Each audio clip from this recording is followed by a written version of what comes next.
Hi, everybody. Welcome back to the next episode of AI Unleashed. And today we have a departure from what we usually do. Just like every episode, we're trying to do something different every time. And what we're doing different this time is we are moving away from the context of the UK and the US towards the Middle Eastern context. So today I have with me a good friend of mine, Feras Ghashgari, who is going to hopefully debate with me back and forth on how AI is used across the wide variety of things that we know happen in the Middle East. So Feras, welcome. Thank you. Thank you, Doctor. Pleasure to be here. Would you like to, for the purposes of our listeners, so that they know who you are, do you want to say a few words about yourself? Sure, absolutely. So my name is Feras. I'm been in the domain of education for the past 10 years. And then just like everyone else with the AI introduction 2 years ago, paradigms have shifted. And now I'm an AI enthusiast. I try to spread awareness of use cases. I try to help my students, my trainees, my colleagues, and the community on ethical uses of AI. Kind of share the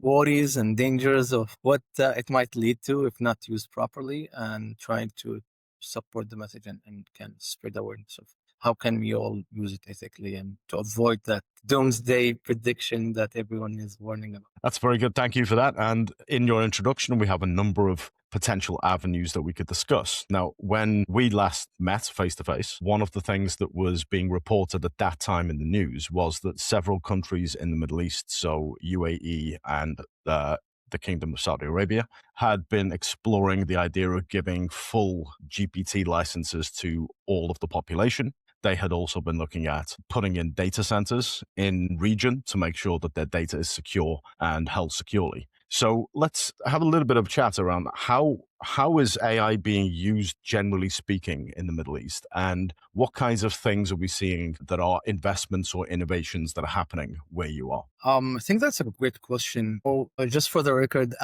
things are moving too fast. So, and I think not just for the Middle East. Every day there is a new piece of information, news article coming out. However, I think within Saudi Arabia, at least, a humane company that was established as part of PAF, Daya as a government entity institute that is data driven for AI protection. I think the foundation currently is strong to adopt things like GPT for everyone. We're seeing a lot of integration of AI into educational systems. I think within the next few years, we're going to see more products coming out, more solutions that are AI driven, and I think it's gaining momentum. At least within the beginning of next year, late January, there is ICANN forum, which is sponsored by Sadaya, uh, um, to spread awareness. It's a public forum conference that brings in a lot of speakers in AI and machine learning. I think it's a great initiative. I think the main target is the overall community society, but there's an extra emphasis on students. So there's a lot of panels on education, AI, learning, training, besides other focus areas like AI, data protection, and what have you. So I think it's the Middle East in general, Saudi Arabia, UAE. Within UAE, I think by end of 26, they're going to introduce an AI minister or cabinet member, which is definitely revolutionary. But overall, I think there is a general understanding that data and AI is going to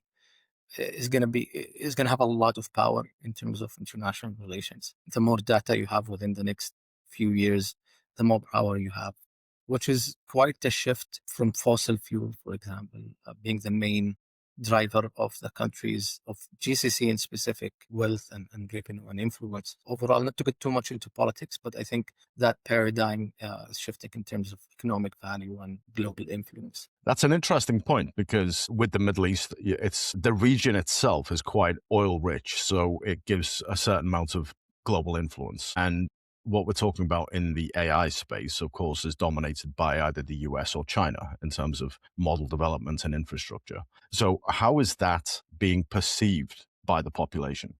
That's a tough one. How it's perceived by the public is a matter of awareness, right? Like how much do they actually know? I think we're moving more from being consumerists into producers of technology, with the introduction of humane and its development of its own model. So we're entering the race from a different perspective, I would say. Again, one of the main challenges with these models is, I believe we discussed this, it wasn't trained on data that is Arabic as a primary source, right? Which have created a lot of challenges with models, developed in the US or in China, because it doesn't have that Arabic native AI learning data set. So I think with a lot of what's happening in Saudi Arabia, that's shifting. Definitely, oil has been the main driver of Saudi's economies, at least. But with Vision 2030 and the diversification of the economy and how much that will contribute to the GDP has introduced this shift gradually, about 8 years ago when the vision was launched. And now with the introduction of AI, I think that's going to become an important pillar of that diversification of the economy. In terms of the public, I think everyone globally as well, everyone is just receiving a lot. There's so many updates, so many things are happening week in, week out. So I think people are catching up, but from an education perspective, a lot of push towards awareness, ethical use, model development will be needed. Surprisingly, I was just checking my email, and there is a hackathon that is being promoted for AI development and AI tools. So there is that public understanding of, okay, it's not just ChatGPT, it's not these models, not large language models and generative AI, but there is all of the other technologies that this machine learning enables. Yeah, absolutely. And I think on the point that you've mentioned around culture, so there are several aspects to culture, of course. One of the things that when I was looking at technology adoption during my PhD studies, and I was looking at the dimensions of culture and how they affect human computer interactions. So we have this concept of individualism versus collectivism. And in Western nations, they tend to be a lot more individualistic. So you have a one-to-one relationship between yourself and a computer, for example. You tend to think about your small, closely knit group rather than the wider community. And in Middle East and in Africa and in India and some other countries, it's the other way around. You think more collectively, more holistically about your communities. And that means that there would be a different relationship with technology, a different relationship between how people perceive the different attributes that lead to adoption. And coupled with that, you also have what we've discussed before and what you just mentioned, which is that large language models are trained on the Western data set of the internet and not necessarily Middle East specific data. And you also have the religious aspect. So how, for example, predominantly Christian nations might deal with technology versus how predominantly Muslim nations might deal with technology versus how predominantly Hindu nations might deal with technology. So all of these things are slightly different. And I guess the big, broad question that we'll discuss for a while now is how different is it? So how are we seeing things like adoption manifest differently because of culture?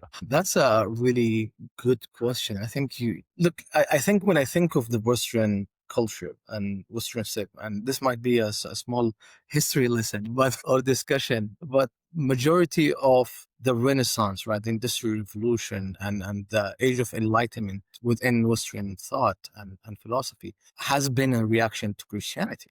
Right. And when you think about even a lot of discussions that are happening in the US today are based in that religious discussion or in the religious sphere or the lack of there, right? So there is always that, questions like abortion, right? And it's a major issue for voters in the US. Now, I think when we think about the Western values or Western culture as a reaction to that, and we link it to adoption, it makes a bit more sense, right? Because the move was religion is a collective mindset. You have communal, you have church, you have these communities, and then you have the introduction of consumerism, right? And it's what an materialist, consumerist kind of capitalist behavior. That's what, in my opinion, led to individualism, because the question shifted from what can I provide to everyone, and what can everyone add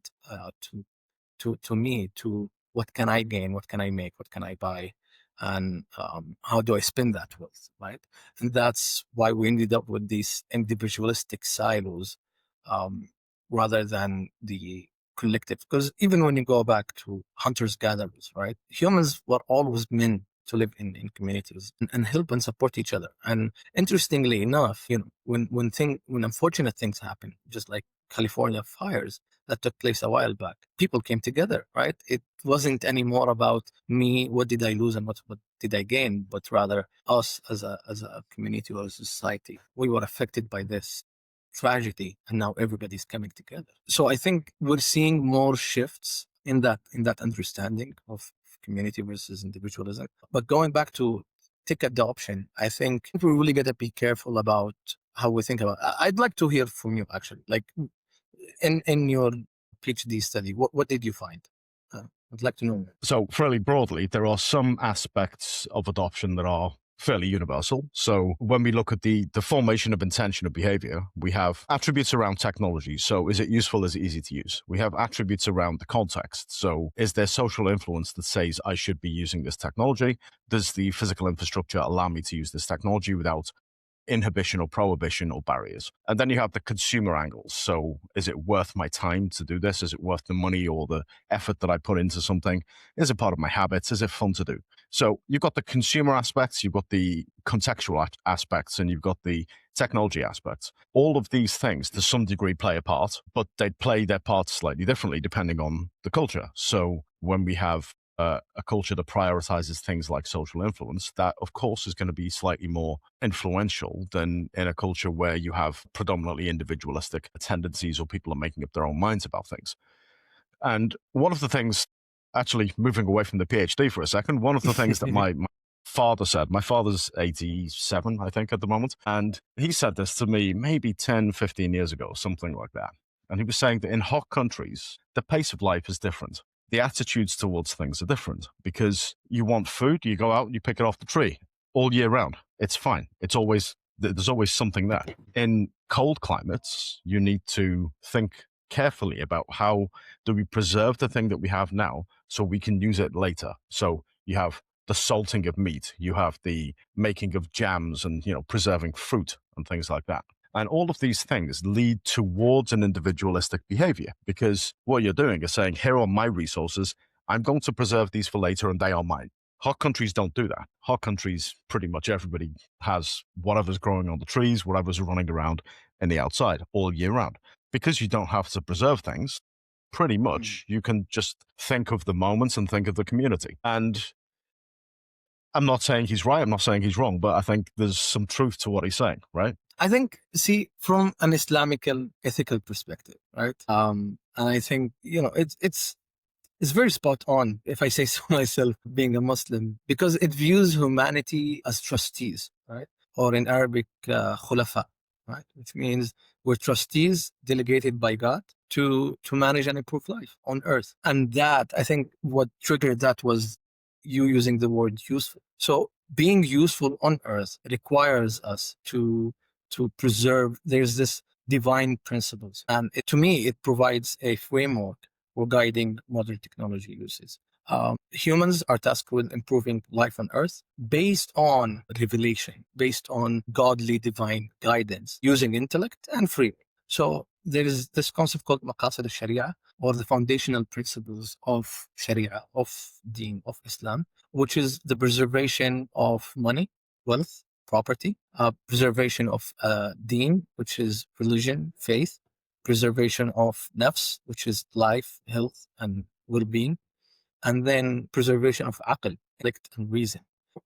The fifth is so money, deen, which is religion, nafs, aql, nasl, which is offspring, right, and family. So these 5 core necessities or foundational human rights, right? So unlike the universal human rights framework, these frameworks inform decisions, inform usage of tools, informs adoption, informs sovereignty. So, for example, if this technology will harm the mind, the intellect, and reason, then it should not be. Is it gonna harm offspring? Is it gonna, in terms of use, money, right? Is this a waste of money, or is this something that's gonna increase wealth? Now, that increase of wealth, is it gonna preserve life or is it gonna destroy your life, right? So there is this framework of preservations which Sharia has to preserve and protect and guide objectives in general. That's a really good point. So the thing that you're making me think about, and I'm just writing it down while we talk, is macro and micro level ethics. Because I think what you've described there, when we talk about ethics, AI ethics in Western companies, it tends to be very much about the decision that you're making with AI, the deployment that you're doing, the thing that you're building, should you be doing it? And the effects really are focused on the organization. So is it going to displace jobs? Are there going to be any positive or negative effects towards consumers or customers or users of this tech? But from what you've said, I think there are, and I never thought like this about this topic, but I think there are micro and macro level ethics that should be considered. Because what you're saying is you have these different aspects. So things like intellect lead to education. Things like, I think you said nazar or something like that, which is Yes, sir. offspring and family. Akal was intellect. I'm trying to remember them. Yes. Yeah. So intellect, mind, Deen. money, family, and Yeah. then deen, religion, and faith. Yeah. So with some of these, you can see an obvious parallel towards, well, if we're thinking about the preservation of intellect, we should be thinking about how we log data, how we use artificial intelligence in the education of everybody. If you're thinking about family, you probably have some aspects that you might want to prioritize, etc., etc. So there are probably use cases in each of these areas. But the micro and macro level ethics are, how does what we're doing affect humanity, the species, broadly the society of whichever part of the world you're living in, versus how does it affect my company, my customers, and these kinds of things. They're two very different levels. And I don't think, although the big tech companies do try and talk about society, and the International Monetary Fund might talk about society a little bit from their lens, mainly I think the ethical debate is a micro level debate, not a macro level debate. So these things need to be different. And from what you said, there's Humane, I think you said, was the organization that's being tasked with looking at this in Saudi and that context. But how do these two things differ? So micro and macro level ethics, because the micro level is what organizations probably should be thinking about. Is that well understood and well known versus the societal impact that you're talking about? So the micro and macro, the way I look at it, and this is a bit controversial, right?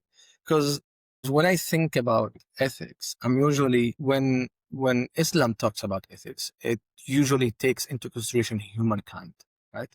It does not necessarily look, it does look at the individual, but when we say, for example, gambling, right? Let's get an example. Gambling for the individual is not allowed, right? And when you look at it from Qasd Sharia, well, why is it not allowed? Maybe it's a waste of money, right? You can make the argument. It affects the individual, and as a societal level, on the macro level, gambling might lead to more people losing money, concentration of wealth in those who run those casinos or something like that, right?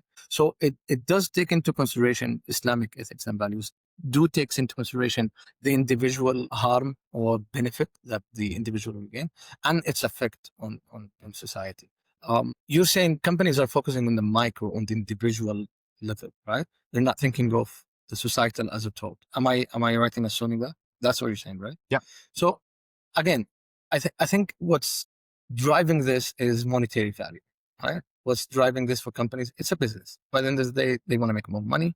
And that's sort of what's fueling this arms race, if you may, towards AGI or towards the best, more agile model or what have you. Which when you look at the grander scheme of things is what's causing this race, not just among corporate, but countries as well.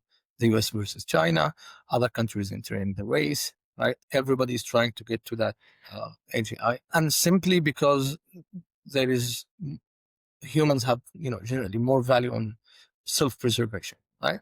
The idea is that trying to preserve my culture, my value, my way of living, because if, country X or country Z gets there, will basically submit. It's the nuclear power, right? So it's a power dynamic discussion.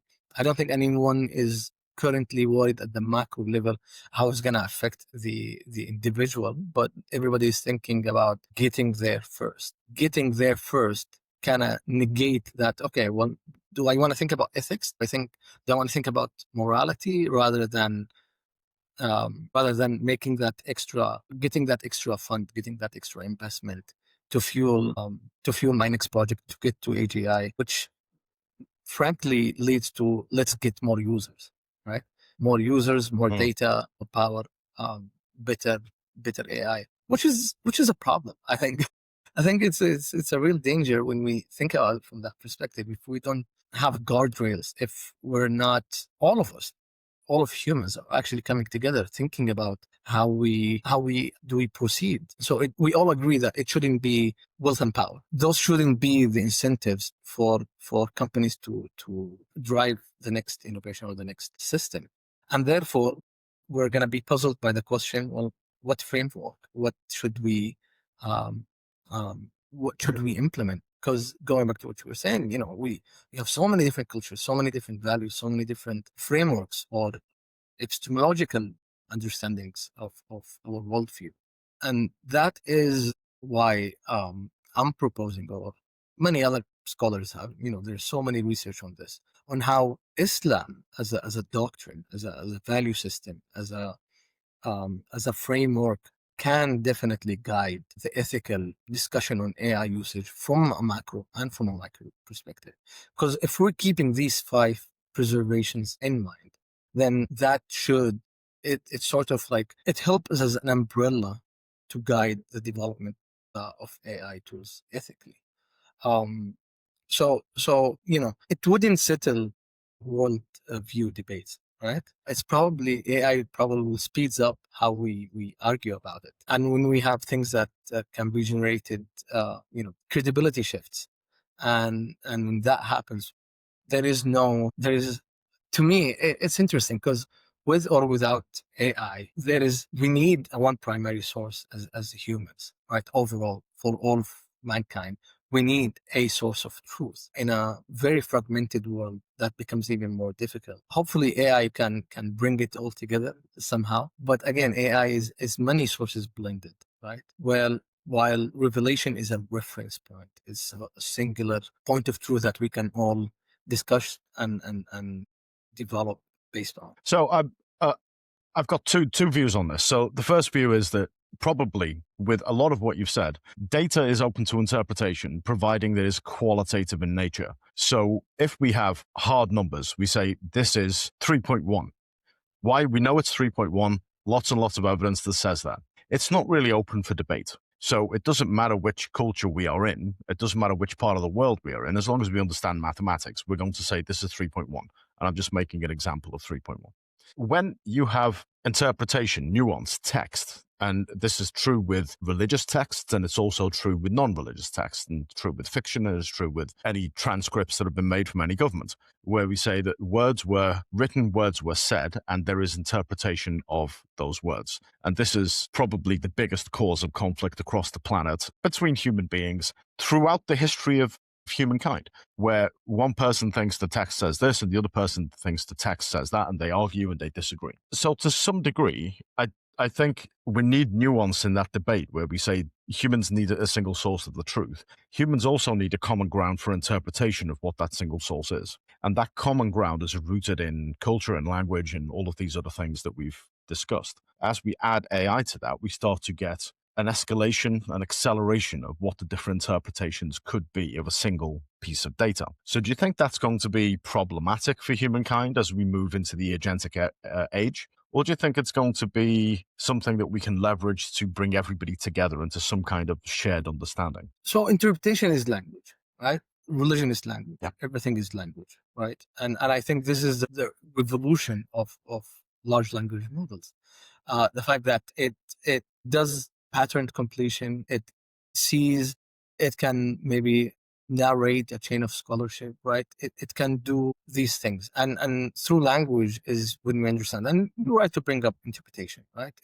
It's one of the main issues of why we have sects in the first place within the same religion. Now, to me, I think it came to that because someone was able to use language more eloquently than someone else. Someone had a position, the other person was not able to defend that position. And then someone else, a couple of hundred years later, comes comes up with a different idea, and um, he had a better argument, right? And I think that usage of language is what led to this uh, diversification of understanding of the one thing. I think AI can help with streamline those original arguments and discussions, and to be able to bring them all in a cohesive way, right? Because yes, religion is open to interpretation, especially text. However, within Islam, we don't really have a lot of interpretation when it comes to the doctrines, to the faith. So, for example, the oneness of God. Majority of Muslim sects and all Muslims basically believe that there is one God. That is an agreed upon, that doesn't require interpretation, for instance. Now, AI can predict plausible meanings and understand and rationalize and come up with logical argument for why we believe God is one, right? And there's so many arguments supporting this, which kind of drives us into believing, because we can do this from, again, 2 steps back. What I refer to as religion, usually what the world refers to as religion, usually evolves around the Abrahamic concepts. And while other religions do exist, but they don't have the same structure or claim, right? Very few religions have that God revealed through prophets the truth, right? There's always a philosopher who came up with an idea and wrote a book and people are following it. And there is, so no one believes, for example, Buddha created the world, right? It's a way of living. And correct me if I'm wrong. I'm making a lot of assumptions here. I'm not very religious, so I don't know what the different doctrines claim or what they say. But carry on. My understanding is that very few religions have that God revealed something, and through prophets he sent these messengers, and now they have a religion. So to me, AI can streamline these discussions and this concept of oneness, and then we can have a different discussion about, is he this or is he that?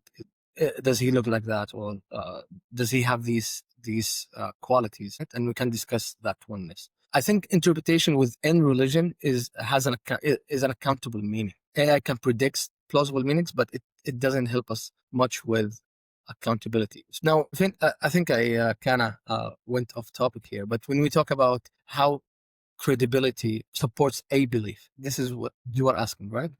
So we look at 4 different things. We look at the source, probably who said it, where, when, what are the circumstances. We can look at the method. How do we know what we know? What are those standards? We can cross-verify, and this is becoming very easily done. I think one of the main challenges in historic times has been the flow of information.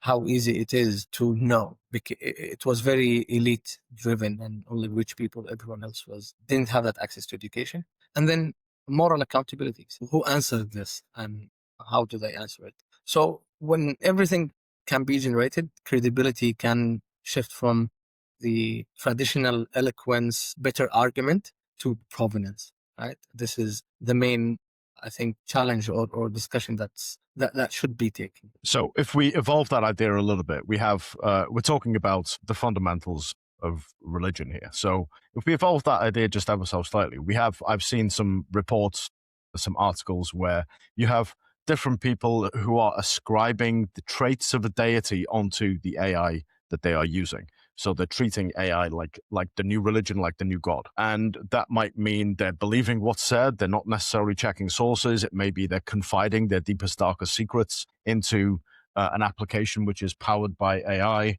It can mean a lot of different things. But if we think about the attributes of religion, of God, of a deity, versus the attributes of the emerging technology that we have, and that we have to, of course, think of the fundamental psychological needs of people to have this interaction. Do you think that the juggernaut that is AI, that is developing every day, that is emerging with new capabilities, do you think it has the capability to fill that void for some people? I can already see it, right? It probably would happen. It's already happening, right? And we see this with AI companionship, right?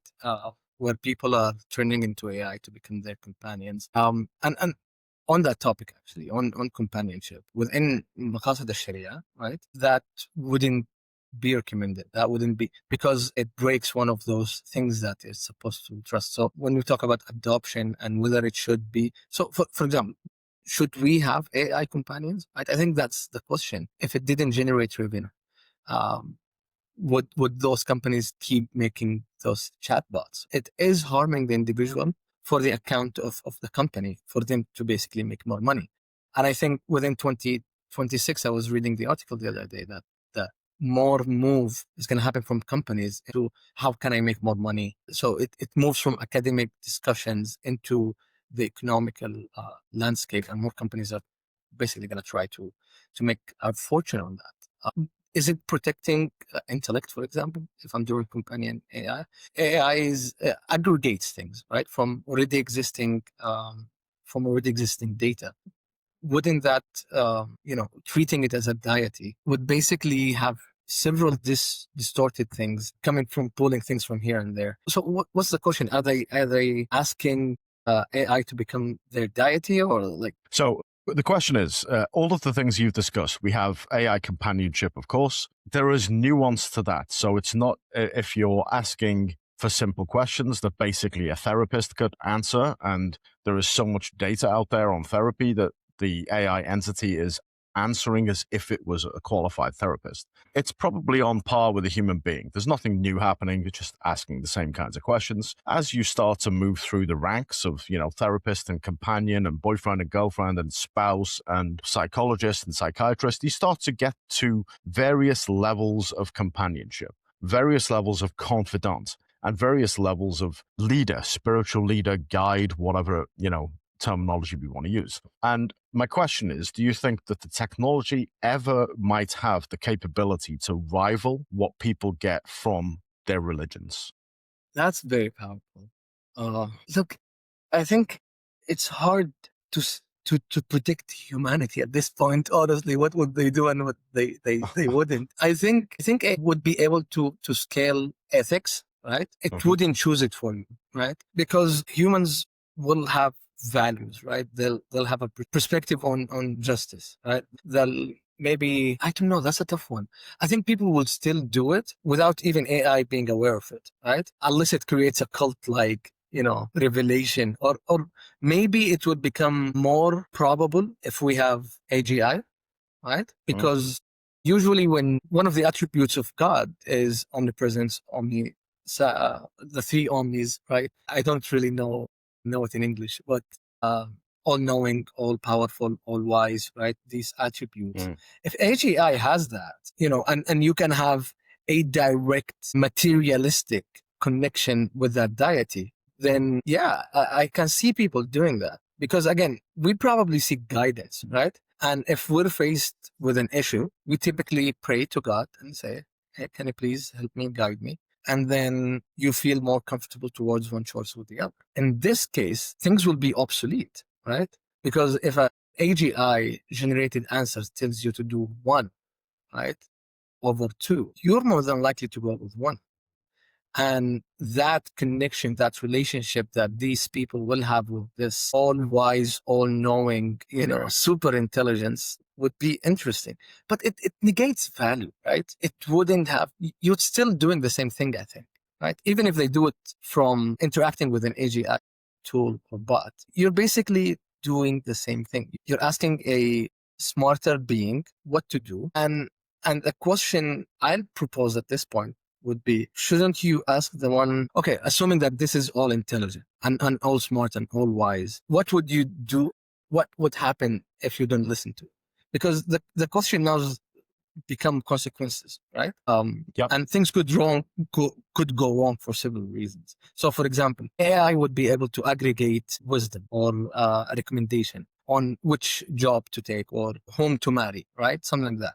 And then you list the qualities of potential wife A or potential wife B, or job A or job B, and you list all the facts that, as you know, now AI will aggregate based on that input. It cannot on its own, know exactly all aspects. I think we have a bias already to lean towards one or the other. Yeah, but if we add a little bit of nuance to this discussion, so if we were to say I could train a an AI entity, whether it's a chatbot or an agent or something that has the capability to have a conversation with you. If I could train that on a bunch of text documents, and it could always tell me, according to these text documents, this is the thing that you should do. We embed these in companies all the time. According to all of the policies, procedures of this company, you're doing this activity, and this is the thing that you should be doing. If we were to apply that approach to a religious text, and you could ask the bot, according to all of the words in this religious text, this is my situation. What do you think I should do? And it should be able to tell you either the text gives us an answer, the text doesn't give us an answer, or I don't know, right? And how close is that to being able to provide people with the guidance that they possibly need? I think it would do a good job, right? Because again, no religion will tell you it's okay to steal or to murder, right? So the ethical ground of most religions are do good to your neighbor, right? Treat others as you'd like to be treated. I think on a behavioral, what to do and what not to do, on a behavioral sense, most religions that AI would be able to generate an okay response. But the main question that needs to be answered at that point is why? Why should I do it? Why should I do the right thing? Because we're taking justice out of the equation and we're taking legitimacy out of it, right? I think, and accountability as well. I think one of the main questions that needs to be answered even today is why do we exist, right? One of these self-realization questions that we all have to answer at some point is why do I exist? Why am I here? What is my purpose? And it's not only am I doing the right thing or not? It's what's the meaning behind it? What's the judgment? How am I going to be judged? AI cannot be a god because it can become godlike, right? But only when we outsource or remove judgment and meaning from it. Otherwise, why? So Tawheed, going back to Islam, Tawheed is ontological. It's moral. It's oneness. Is doing it because my creator is asking. It's submission. Because Islam, in its definition, is to submit, right? And this idea of submission has a value on its own, right? I'm submitting to the creator, all-knowing, the all-powerful, the one who's going to judge me in the end days. Areas AI is informational, it's instrumental. So it would be able to pull plausible meanings, but it wouldn't be accountable for it. I cannot go and sue OpenAI or other tools or Gemini because they don't have that moral bounding or judgment or accountability. Do you think that's something that you could embed in the structure? I mean, I think when we think about an organizational structure, we can say that we have policies, which is the written word. We have some kind of judgment, i.e. rules, which is how you interpret the written word.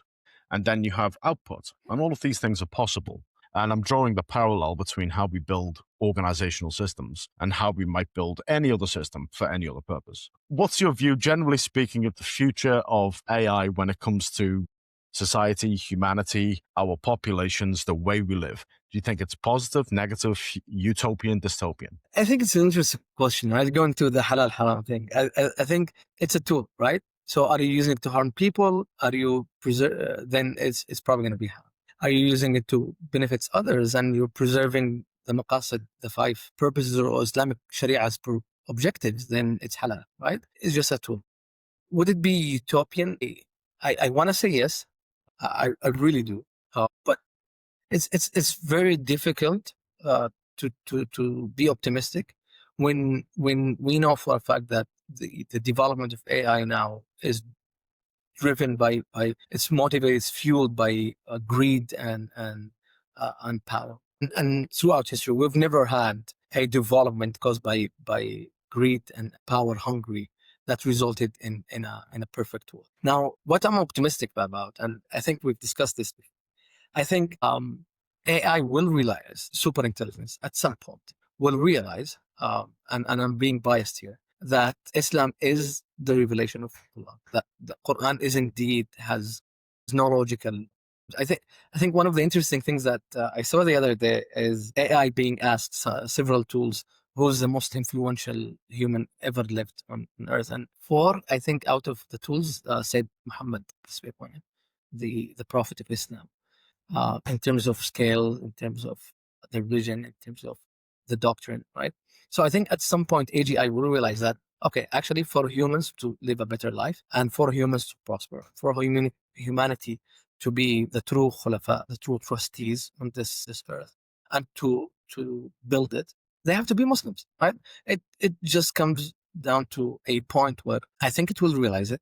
It will still start spreading that, marketing it, telling everyone, hey, by the way, so you're asking me about this. How about you look at it from an Islamic lens, right? And one of the reasons why Islam wasn't as spread, it's one of the fastest, growing religions on earth. I think in Europe by 2050, there are going to be Muslims. Was the lack of information, right? It was the lack of people not knowing enough about it.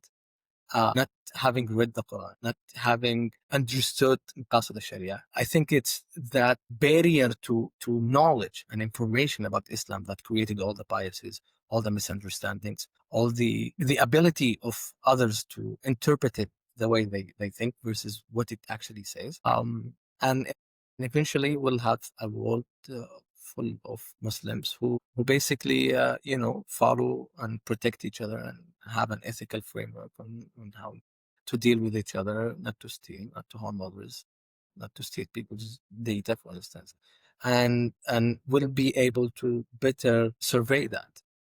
And that's an interesting part, right? The surveillance aspect.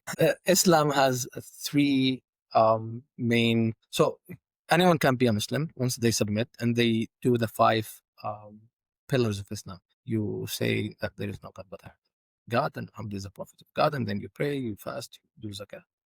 But there is another, and these are the things that you do, right? These are the things that are materialistic, kinetic, if you may. But then there is the belief aspect. So Islam is very pragmatic in that sense. There's the belief, which is Iman, believing that there is God, angels, 6 elements, believing in destiny, believing in the judgment day.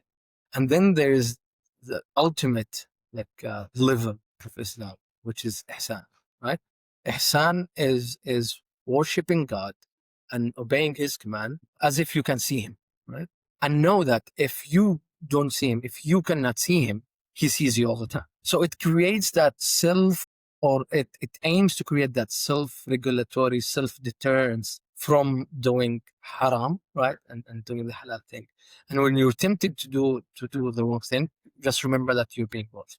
To reach that level of deterrence is if everyone does it, we will not have issues. But unfortunately, things, I think, with AI surveillance, I think we're going to move into detection avoidance more than anything else. I just don't want to be caught, which we're seeing a lot of that in modern society. Right? And we have a whole show called How to Get Away with Murder. In the ontological understanding of the world, I think if AGI was to come and we're able to have better surveillance, would be able to have a very Muslim world where everybody's respecting the rules, everybody's supporting each other, everybody's helping their neighbors.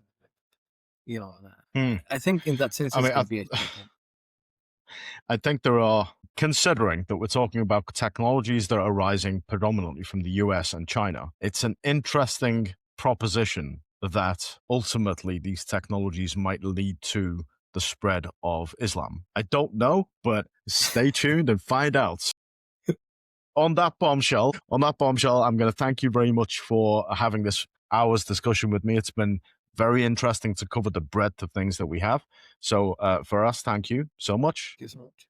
I appreciate it. I think it's an interesting topic for sure. Thank you for the invite. There is more to discuss, right? There is so much more to discuss. I'd love to do, another talk on this again, on actual questions that we haven't answered yet.